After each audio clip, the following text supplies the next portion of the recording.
who do I want to become? I want to be more of a Christian man. I want to be more of a better business leader. I want to be a better friend.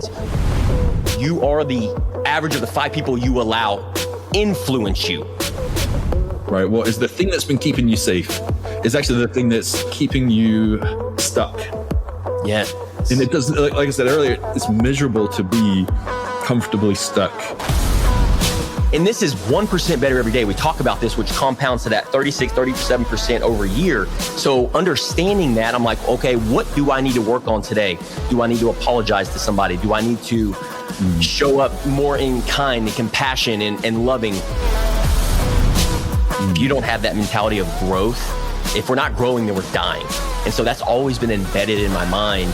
And so when I reflect back the last decade and just being along in this journey with you, if we haven't killed the old version of us, then we would be stuck in that cog in the wheel or rat race. Most people, they never reach their next level. And it's not because they don't have the ability, the skill set, or the drive. In fact, it's actually, it can be deceiving. Their drive and their skill set that they currently have got them to where they are today, that hustle, that grind mindset. But then there's this stall out. And that's exactly what we're going to be talking about today. The decision, this brutal decision, is very hard to make. But when you make it, everything will change. Once you're aware of what has been going on and you make this tweak, it will absolutely change your entire life. It will change the whole direction of it. For me, my whole goal was to make lots of money, because then as an Enneagram 3, I would be valued, like my results are what I'm worth. And that's exactly what I did. Went to town on selling, working in medical field and different sales all through my life. Ended up in medical sales field and made millions of dollars in commission, and broke some records at the company I'm at. And I just remember this moment of what next?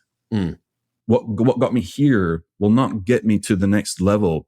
There's the new goals, the new targets, the new thought processes. I'm not going to be able to get there with what I just currently did, which is mind blowing, right? I've become this expert. I've become this pro, this person who's won awards, made lots of money, and I'm going to have to change everything. It's a brutal decision. And we haven't said exactly what the line is yet. And if I was to think about Level Up and Live, now we're building this beautiful business, helping so many business entrepreneur, high level people. What I have done to get me to this moment in my life, I will not be able to remain here, or else we'll not be able to grow what it is that we're doing. And I really feel like, well, I have already begun that process with Level Up and Live, like as we've grown and evolved and figured out who do we need to be? Who do I need to be to excel here? Because it's foreign land, right? And before we talk about what this, and it's a phrase we're going to use. I'm going to let Sean, if you want to kind of say yours, like how it's been for you.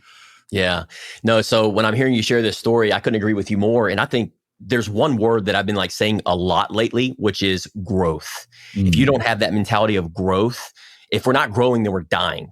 And so that's always been embedded in my mind. And so when I reflect back the last decade and just being along in this journey with you, if we haven't killed the old version of us, then we would be stuck in that, what I say, cog in the wheel or rat race. Yeah. And we wouldn't have been able to design or try to design the life that we want to live, which I'm a big believer, Ewan, and you know this, is that we all have untapped potential.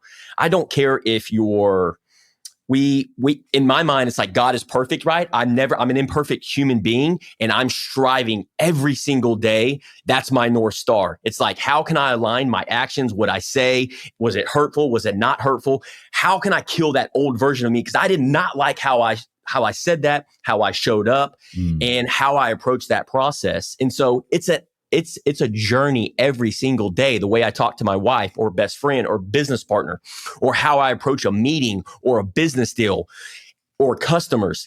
Every single thing, every single interaction, I'm either the old version of myself or the 10.0 version of myself. Yeah. And so what I have learned along this journey is that if I'm not striving towards, God in this instance, and how I'm showing up, and then for me, it's like I'm going backwards.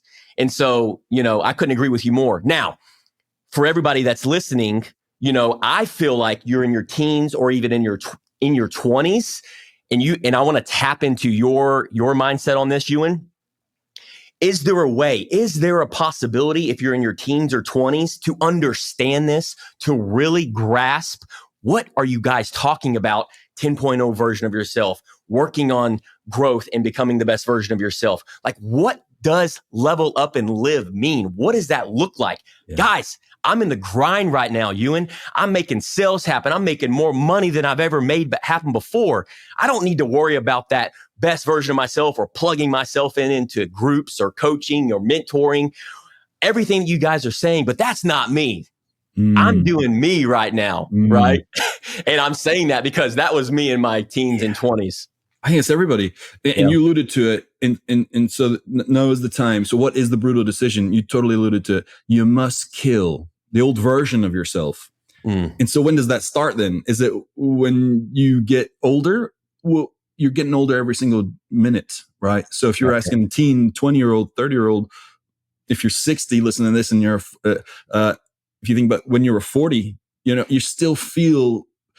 feel old. I'm 43 and I feel like I'm as fit and strong and as sharp as I've ever been. Yes. And I thought when I was in my 30s, like, 40's over the hill. And we've had an episode about that before. So when do you start killing the old version of yourself? Every day. And the question you have to ask yourself is, what do I not like that's currently going on? And then ask, what am I doing that is working well? And so you increase the things that you've been doing well, and you look at what is sustainable over the long term. And it's just the nature of when you get to a certain place, you're going to look to what is the next place. Yes. And how are you going to get there? So you have to analyze, what are the things that got you there? Right. And then think, is that going to be good enough? Like, and then you'd have to start dreaming of who's the version of me that could handle this. Right. So I remember thinking, if I could just make $10,000 a month, this was in college. Like, if I made 10 grand, and back then that was a lot of money, and I could work 30 hours a week, I would be in paradise. I didn't know what I would be doing. Didn't know how I'd do that. And, graduated school, and it was probably 6-7 years before that actually happened. Took some time, but I remember getting there, and immediately 10 grand wasn't enough. And so whatever I had done to that point to get there, I wasn't going to work. I'd have to be somebody else. Who would I need to be? Well, you'd have to be more savvy, more professional. Who knows? I can't even remember at the time what it was that I have to be, but it was something more, something different. And so a lot of that was me going to Windshield University. I remember the first time I bought an audiobook on sales. I was like, they make these? I was like, I remember Googling, surely there's something out there that could maybe help me level up. And it was Tracy. What was his name? The old sales guy. Brian Tracy. Brian Tracy. Yeah. And there was a sales book. He's got this kind of high-pitched voice. The guy was a stone cold killer in sales. And he had a framework. And I'm like, this is what I've been looking for. And at that moment I changed, right? I was no longer the person I was before, who was just winging it. Personality, charm, skill set that I learned. I had to kill that person. And it wasn't easy. A quick story too. Just last week, mastermind group, one of our members, they mentioned what was going on in their business, successful business, just crushing it, just taking the bull by horns, still in that early phase, a lot of nerves, a lot of systems processes still getting worked on, but bulldog, just making it happen. And they had mentioned that they wanted to have a person come on board, but they didn't know how to do it. They were afraid that they weren't going to have enough work for that person. And I look around the table. It was a beautiful moment. 3, 4, 5 business owners' eyes just ping. They all light up. Let me tell you, like, everybody just jumped in and said, hey, been there, done that. This is how you deal with it. This is what I did. Someone else jumped in. This is what, man, Sean, you jumped in, gave something beautiful. One of the other guys jumped in. Beautiful thing that they said. That afternoon, she had an employee. She had to, but you could see the turmoil in her mind quickly at that table when she heard that. Well, I'm not ready. There was a fear behind it, and she had to kill that old version of herself. She had to kill that version that was holding on to control, needed to be able to do it herself, was afraid that it wasn't going to work out for whatever reasons were in that mind. And then they pulled the trigger that afternoon. Absolute beast mode. Just phenomenal that they were able to do that. And I thought, that really just sums up what killing your old self is, when you have this fear in action and then you do something completely different, very hard to do. And they did it. And then look at what happened even after that. Her whole world is blowing up. Now she's been released free. She just became somebody else that is started to look for those things that can make her business explode. So this particular individual that you're talking to, she originally reached out, and in my mind, it was a lot of times we get stuck. Business owners, entrepreneurs, we get stuck, we get frustrated, and we continue to do the same thing over and expecting different results. She knew she had to change. She knew she had to reach out. That's what she did. Took step one. She reached out. We plugged her in. She came in, and now she's a member of the mastermind group. And so what I'm hearing you say is she was able to plug herself in because she reached out. She got curious. She knew she needed to kill that old version of herself, right? Because that wasn't getting her to where she wanted to go, because she was stuck.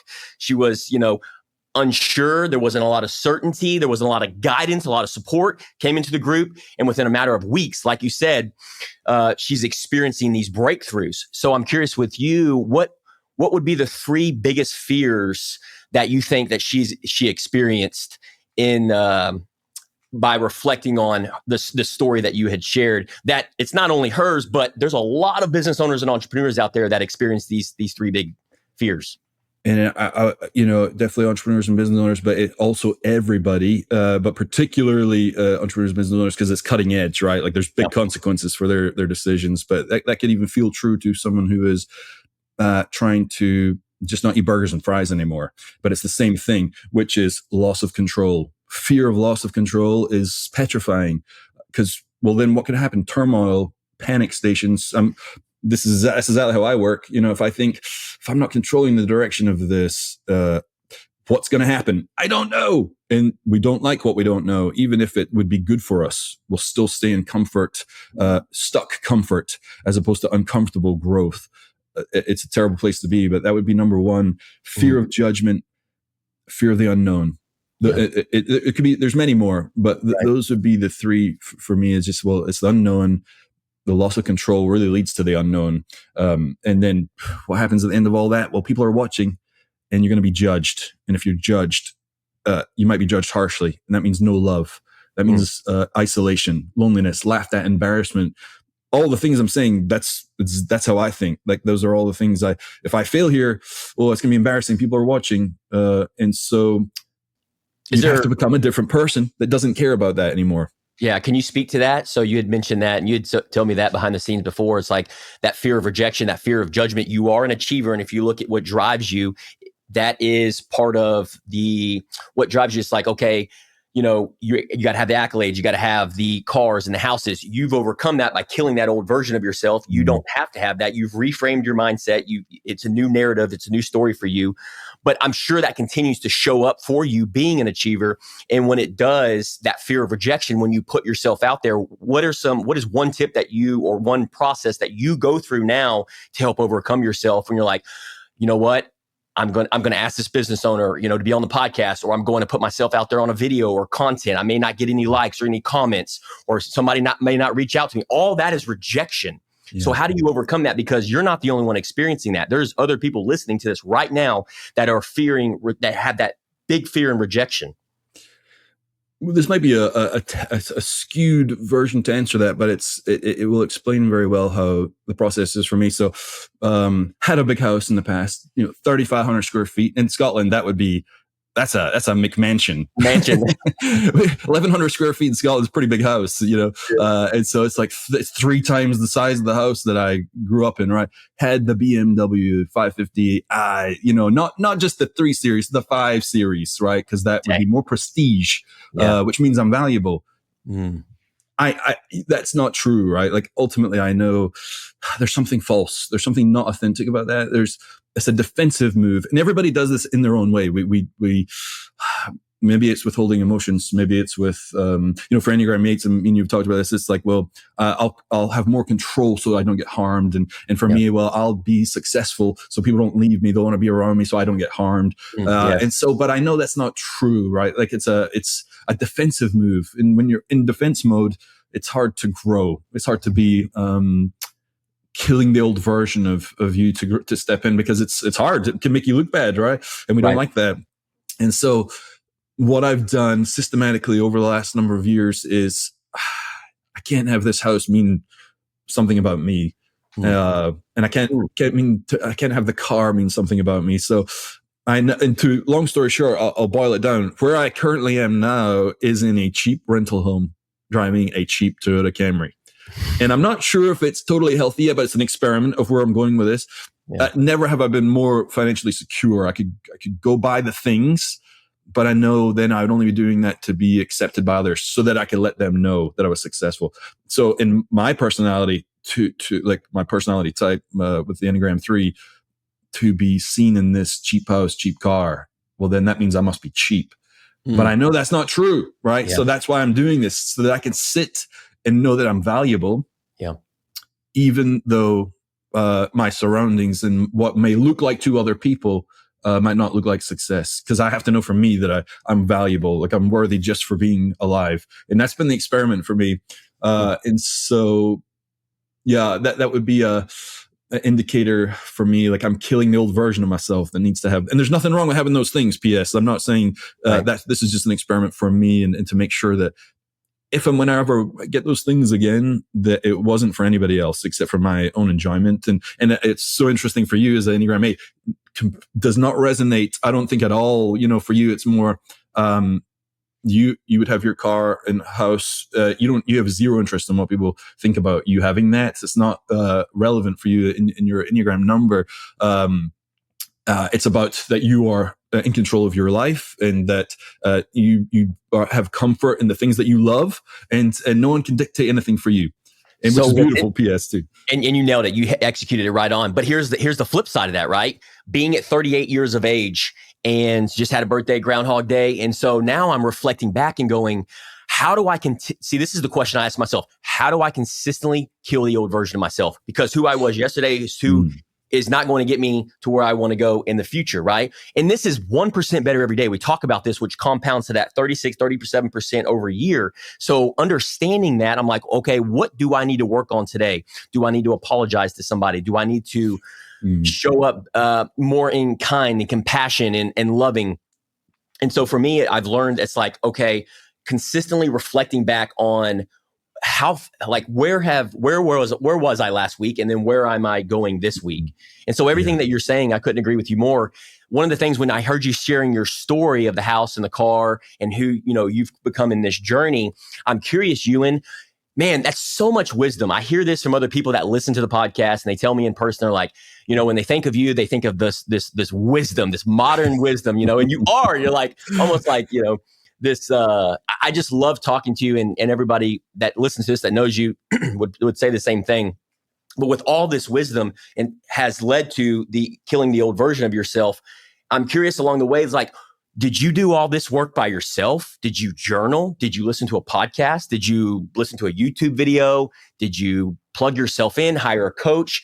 How have you become this man, this wholehearted, wisdom, caring, loving, godly man, right? I'm not saying you're perfect, you're imperfect, but how have you become this individual? What is the secret ingredient? Ewan, for somebody listening to this that wants to aspire to be like the Ewan Heinemeier. Man, well, thanks for saying all that, dude. You know me, like what we even talked about when you mentioned wisdom, and I said, well, the first sign of wisdom is knowing that you're very unwise. And so maybe I do have some wisdom, because I make so many mistakes and do so many unwise things. But that is exactly how, to me, I can't sit with something that is not authentic or true or real. And I certainly, this has always bothered me too. I can't live in fear. And man, how do you say it? I'm afraid a lot, right? But so I can't live like that. And so I must challenge the fear. Like I must face it. Yes. it was funny in medical equipment sales, right? So I'm dealing with CEOs, CFOs, COOs, directors of departments at hospitals, big hospitals. And I remember thinking, I could never do that job. I'd have to knock on someone's door and start up a conversation, bring some value to them where they're going to spend, potentially millions of dollars with me. It's never going to happen. I remember the fear, like of thinking that I'm like, I can't sit with that fear. And so this thing that I would never want to do, worst case scenario, like I would never want to do that. I find myself moving towards it. Like I just, that's how like even when I was young in Scotland, if there was a bigger boy that wanted to fight, like my worst fear was getting hurt, like in a fight, and so there's a challenge and I'm like, well, I can't be afraid of this. So I would move towards it. And then I'd end up finding myself duking it out with this. And that's kind of how I grew up, in Scotland. It's just kind of, I don't know if that, definitely not healthy. But that's certainly how it showed up, but, for me, so and this won't work for everybody, right? So, but I think what would be important is the framework that would work for people, because I think the framework is so very powerful in how you approach it. That's right, because I'm a 3 and you're an 8, right? Yeah. And as far as Enneagram goes, and we're saying these numbers, if you want to know any more about that, we discuss it a lot, and especially in our mastermind. Yeah. We can dig into that, but the framework for me is like, well, what's holding me back? First question. Yes. Like, sense in it. Well, what am I averse to? Like, what am I not wanting to stare down? Like, and I think that's where that phrase, that statement came from. And a big part of that, I remember I was running and I came up with that phrase, and you're so good at naturally just going after it. That's not your issue, staring things down on the outside world, and I think you mentioned it so many times as well. It's maybe letting go of control a little more, and maybe it's an apology here, or that's your staring, that's your dragon, Everybody has it, everybody. Yes. And so for me, I'm like, okay, I gotta stare that down. What doesn't sit right with me? And so that would be the first step. And then letting go of what no longer serves you, right? What is the thing that's been keeping you safe is actually the thing that's keeping you stuck. Yes. And it doesn't, like I said earlier, it's miserable to be comfortably stuck. And what we're afraid of is uncomfortable growth. But uncomfortable growth is actually beautiful when you're in it, when you've stared it down and you're moving towards it. And so it's a matter of letting go of what that comfortable stuckness is. Is there something that you that you're working through right now that you can share with us that you are fearful of, and then that you're working through to get unstuck and to overcome that?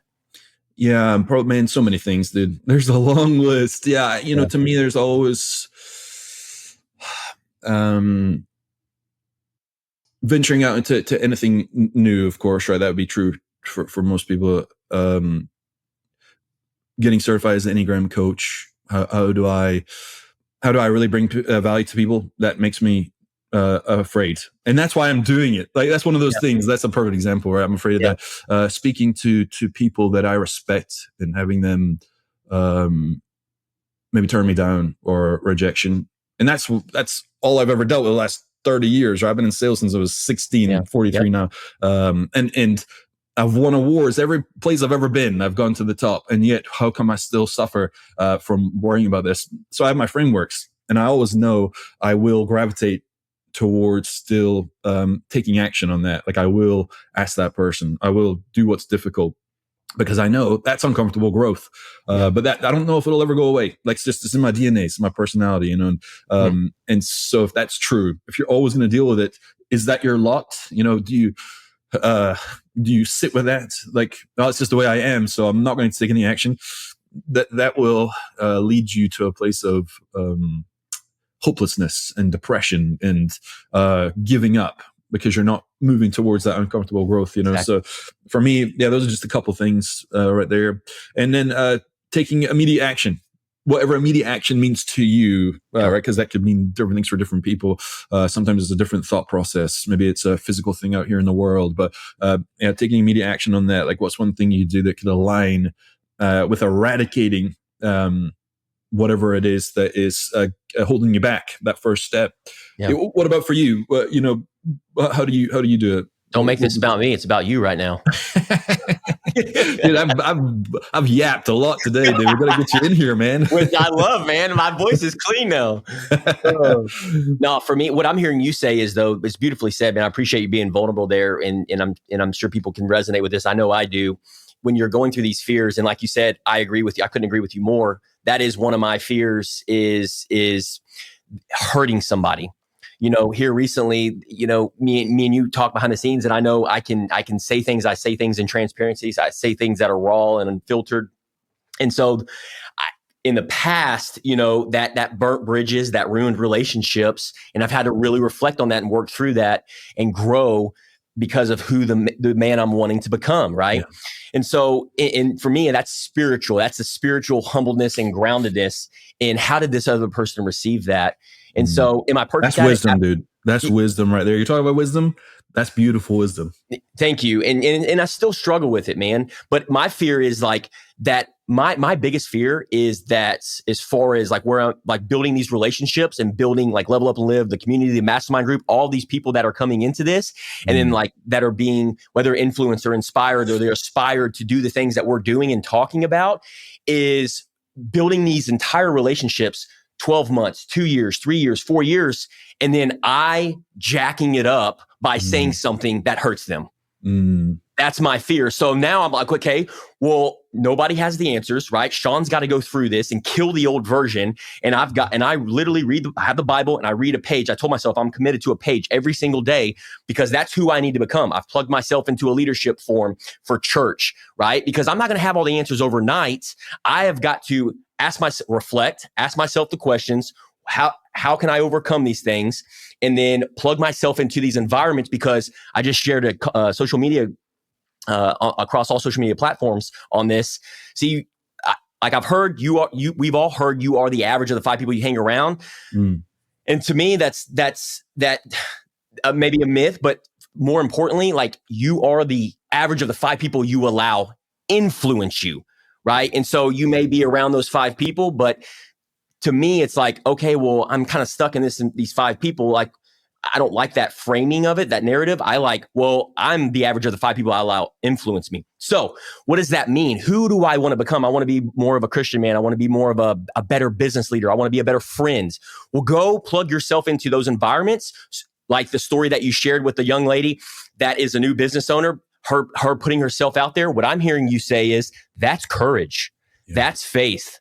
That's reinvesting your back into yourself, right? And doing these things by reflecting on killing that old version of you. You don't get to where you want to go by having the same thinking 5 years ago, even a day ago, in my opinion. You got to consistently be looking at growth every single day to get to where you want to go.